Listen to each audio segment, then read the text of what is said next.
नमस्कार दोस्तों, मैं हूं अरुण पंचारिया। प्रस्तुत है आज की कहानी सर्दी वर्दी।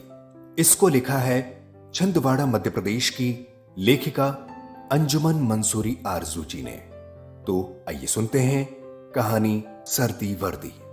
ध्यान रहे ये कहानी कॉपीराइट है।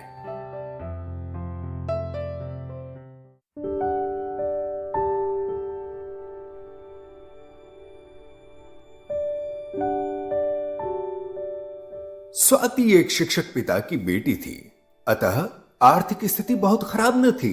जाड़ों के दिन थे, बाजारों में रंग बिरंगी स्वेटर और ऊन का आना शुरू हो गया था।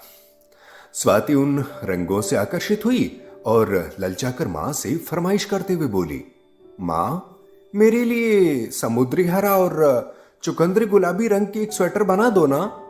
मां ने उसे समझाते हुए कहा, बेटा, अभी तुम्हारे पास 2 स्वेटर हैं बदल बदल कर पहनने के लिए, और फिर तुम अभी बड़ी हो रही हो तो ये स्वेटर छोटे भी तो हो जाएंगे ना। अगले साल बना दूंगी। हाँ। परंतु स्वाति जिद करने लगी कि मां, कम से कम ऊन ही लेकर रख लो। इतने सुंदर सुंदर रंग के हैं ये, फिर मिले ना मिले। बेटी को मित व्ययता का पाठ पढ़ाने के उद्देश्य से अब मां ने थोड़ी गंभीरता से कहा, बेटा, तुम्हारे पास ठंड से बचने के लिए पर्याप्त साधन हैं।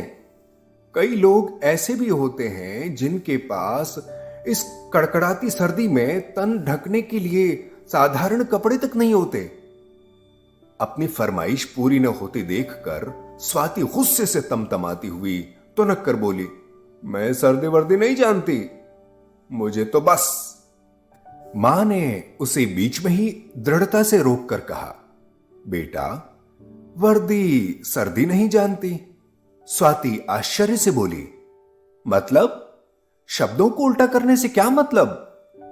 मां ने कृतज्ञतापूर्वक सम्मान भाव से कहना शुरू किया, बेटा, हमारे देश की सीमा पर जो प्रहरी है ना, वे वीर जवान जो सैनिक की वर्दी धारण करते हैं ना, वे सर्दी की परवाह किए बिना हमारी रक्षा करते हैं। सीमा पर कुछ स्थानों पर तापमान 0 अंश से भी काफी नीचे होता है, जहां हाड़ कंपा देने वाली ठंड से बचाव के लिए ऊनी कपड़े भी अपने हाथ खड़े कर देते हैं।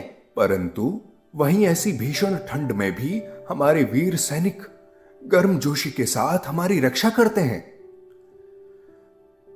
मां की गंभीर बातें सुनकर स्वाति का गुस्सा कब का सर्द हो चुका था। वो बड़े भोलेपन और आश्चर्य से बोली, मां, फिर ये सैनिक ठंड कैसे भगाते हैं? मां ने उसके सिर पर प्यार से हाथ फेरते हुए कहा, बेटा, ये जो देशभक्ति का जज्बा है ना, इसमें ही कुछ ऐसी शक्ति होती है, कुछ ऐसा ओज होता है कि ये सब कुछ खुशी खुशी सह लेते हैं। सीमा के इन प्रहरियों की वर्दी में देश सम्मान की गर्मी होती है बेटा। इसीलिए तो मैंने कहा कि वर्दी सर्दी नहीं जानती।